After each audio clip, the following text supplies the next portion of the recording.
Let me ask you something. Do you enjoy putting Legos together? Yeah, me too. Have you ever asked yourself, what if these Legos were actually Magic the Gathering cards? And were evil? Yeah, me too. This deck's for you. Welcome to the Uncommon Commander, you evil engineers. Today's deck looks like a Kaldheim commander deck, but is also an Adventures of Forgotten Realms commander deck. And it's a Fifth Dawn commander deck. It's all of those because we're running two secret commanders, hidden behind the billowing ragged cloak of our main commander, Varragoth, Bloodsky Sire. Armed with demonic vision and an axe made to cleave, Varragoth is going to lead the way. He's also a 2/3 legendary demon rogue with a casting cost of 2 and a black. He has the Death Touch keyword ability and a boast ability that says pay 1 and a black mana. Target player searches their library for a card, then shuffles their library and puts that card on top of it. This is a demonic tutor in the command zone. Powerful stuff. Of course, it does have one upside over demonic tutor, and that's that it can target any player, not just yourself. So if you need to be creative with your politicking, this is a tool that you can use for it. The main reason we're using it though is to tutor up our secret commanders. But before I show you those, I want to mention that this deck costs roughly $140.76 if you have enough snow-covered swamps to build it. If you don't, it's probably more like $164.49. This is, as always, the price if you're buying it from TCG Player on the day that I'm running this script. And if you are buying it from TCG Player on the day that I'm writing this script, please consider buying through my link in the video description. When I saw the Vecna cards in the Adventures of Forgotten Realms set, I knew I was going to build a Vecna deck. The question was, how? Razaketh was an interesting choice, but was also a very expensive option in a couple of ways. So here we are with Varragoth leading the Vecna deck. These cards shown on your screen are the cards that you need to assemble Vecna. Eye of Vecna, Hand of Vecna, and the Book of Vile Darkness. Once assembled, we can exile them all and create Vecna, a legendary, indestructible 8/8 zombie god with all of the abilities of all 3 items. This deck starts off as a construction deck and finishes off as a Voltron deck. To help Vecna kill people, we're also going to be building this deck to be able to draw lots of cards and not discard them. But that's not our only secret commander. If someone manages to remove Vecna in spite of his indestructibility, he's gone forever. So we've got to have an alternate secret commander, or as I like to call it, a super secret commander. And his name is Kaldra. The Kaldra cards are Sword of Kaldra, Shield of Kaldra, and Helm of Kaldra.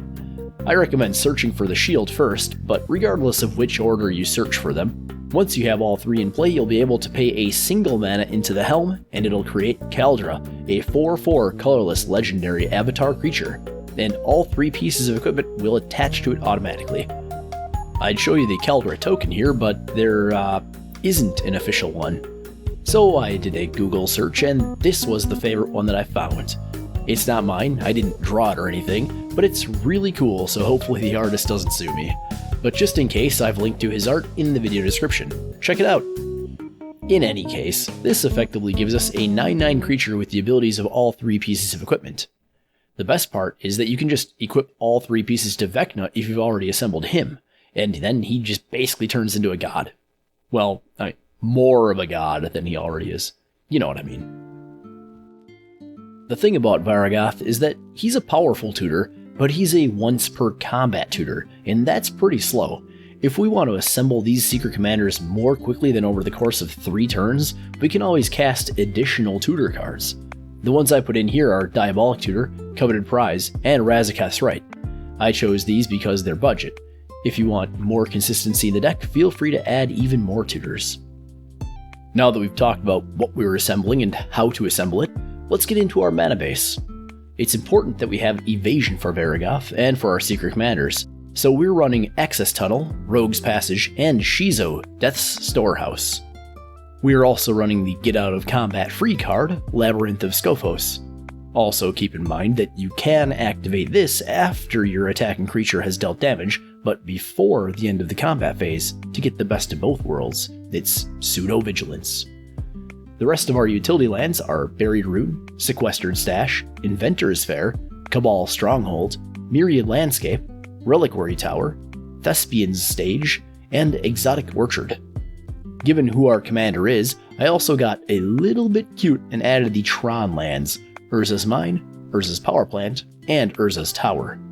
That could be a good bit of ramp if we can get all three out. For basic lands, we're running 20 snow-covered swamps. Our ramp package is robust enough to accelerate us a bit, but without being overwhelming. These are the Land Tutor, Expedition Map, along with the Land Finding, Wayfarer's Bauble, and Burnished Heart. But the majority of our ramp comes from our mana rocks.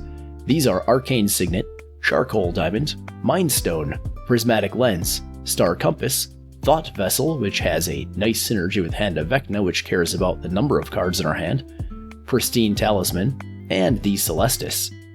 You can see that we do have a little bit of an eye toward getting more than just black mana. We don't have a lot of theft cards, but we do have a few that hit our opponent's graveyards, so mana of any color could be relevant. Now we have to make sure that Varragoth doesn't die when he attacks, and that our Voltrons can get through once they're assembled.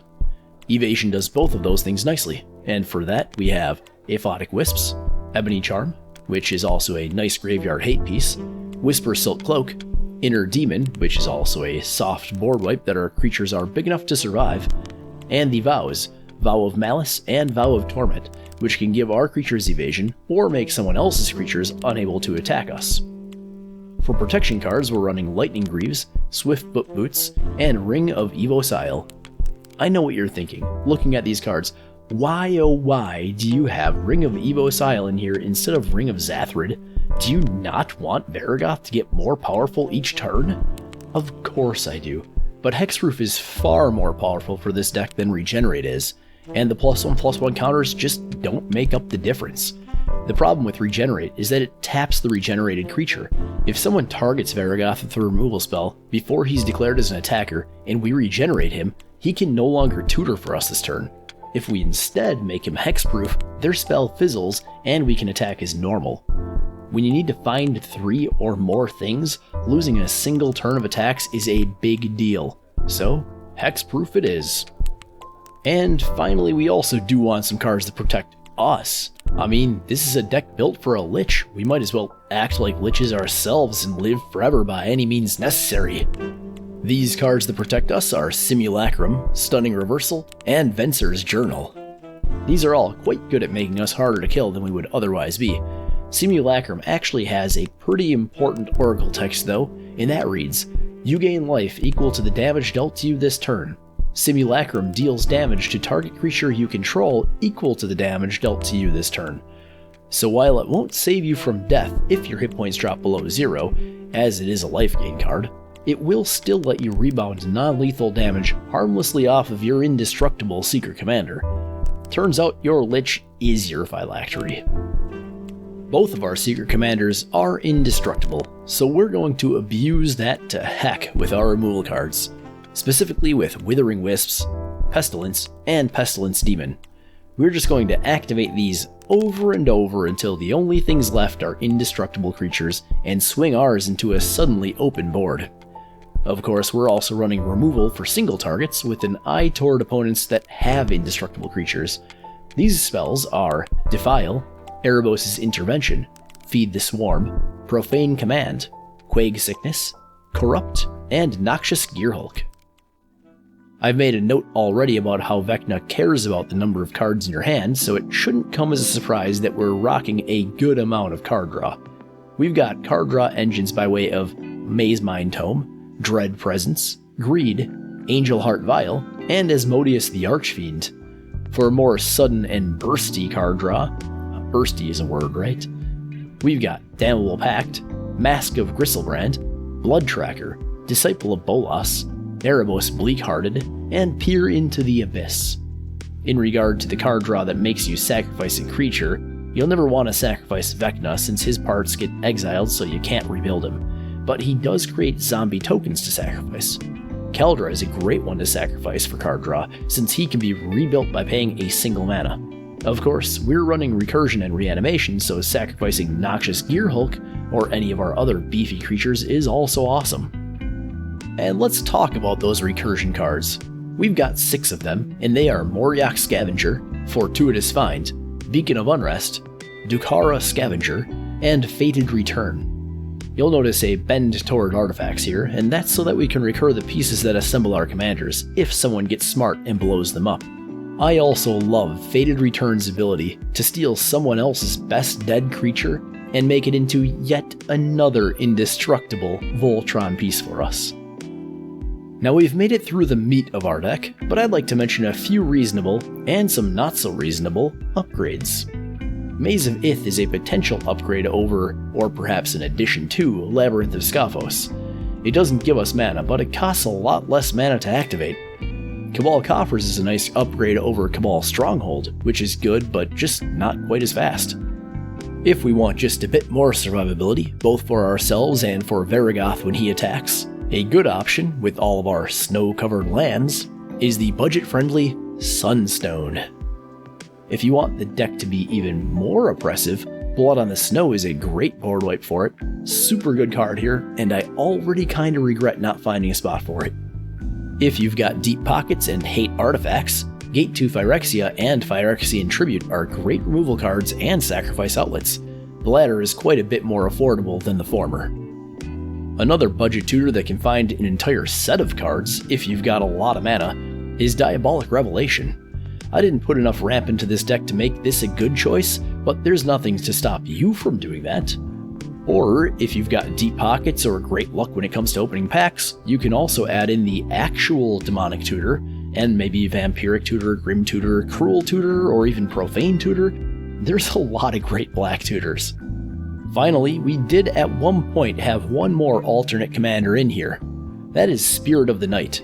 It's not as good for this build as Kaldra and Vecna are, but if you want to add in just one more little construction jank project, it's a fun one. We've made it through 95 cards in this deck, so it's that time again. Time for the segment named The Final Countdown!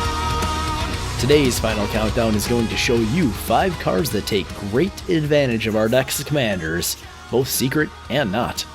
These aren't necessarily the best EDH cards, they're just the ones that work extremely well with our commanders and the rest of our 99.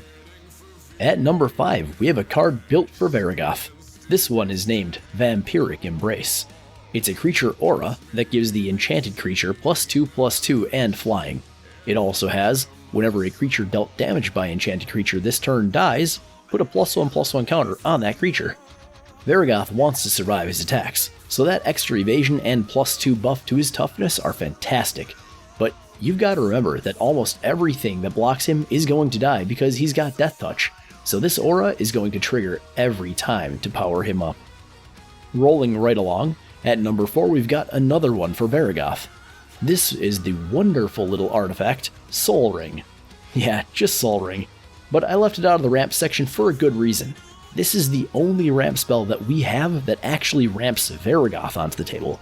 Cast this turn 1, and you'll be casting Varragoth on turn 2. That extra turn can make a huge difference in speeding up your game plan, so this deserves its spot at number 4. Now let's turn our attention away from Varragoth and onto our whole deck. At number 3 we have a card that lets us weaponize large parts of our 99. This card is Command the Dreadhorde. All of our life gain will help power this spell up, but it's an absolute house with Simulacrum in our hand. In fact, it's even better with Stunning Reversal. You can just accept what will be lethal damage to take every creature and planeswalker from every graveyard in the game. It's a dangerous combo, sure, but nothing ventured, nothing gained. Now let's focus on indestructibility, or more specifically, taking complete advantage of it.